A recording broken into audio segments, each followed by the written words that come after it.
প্রাণপ্রিয় মুসলমানদের দেশ, এদেশে কোনো অবস্থাতে ইসলামের সংস্কৃতির বাইরে কোনো কাজ করা যাবে না। প্রাইমারি স্কুলে ডান্স এবং গান শিক্ষার জন্য উস্তাদ দিবেন, শিক্ষক দিবেন। কেন, কিসের জন্য?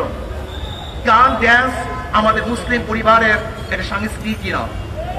যদি আপনাদের সমস্ত পরিবার, বাংলাদেশের সমস্ত পরিবার নাস্তিক হয়ে থাকে, বেঈমান হয়ে থাকে, তাদের জন্য গান এবং গানের টিচার দিতে পারেন। যদি প্রাণপ্রিয় মুসলমানদের দেশে কোনো অবস্থাতেই গানের টিচার দেওয়া যাবে না। এদেশে টুপিওয়ালাদের, দাড়িওয়ালাদের, মুসলমানদের খাজনা ট্যাক্স থেকে পয়সা দিয়ে গানের টিচার দিবেন। গানের টিচারের প্রয়োজনটা কি?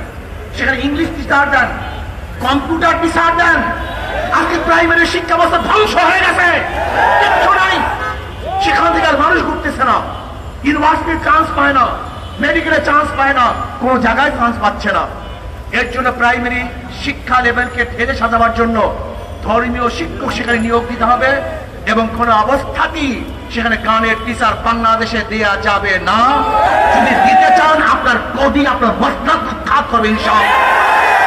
ভাইকে পেয়েছেন আপনি, মনে যা চায় তাই করবেন আপনি। প্রাণপ্রিয় মুসলমানদের দেশ, এদেশে কোনো অবস্থাতে ইসলামের সংস্কৃতির বাইরে কোনো কাজ করা যাবে না।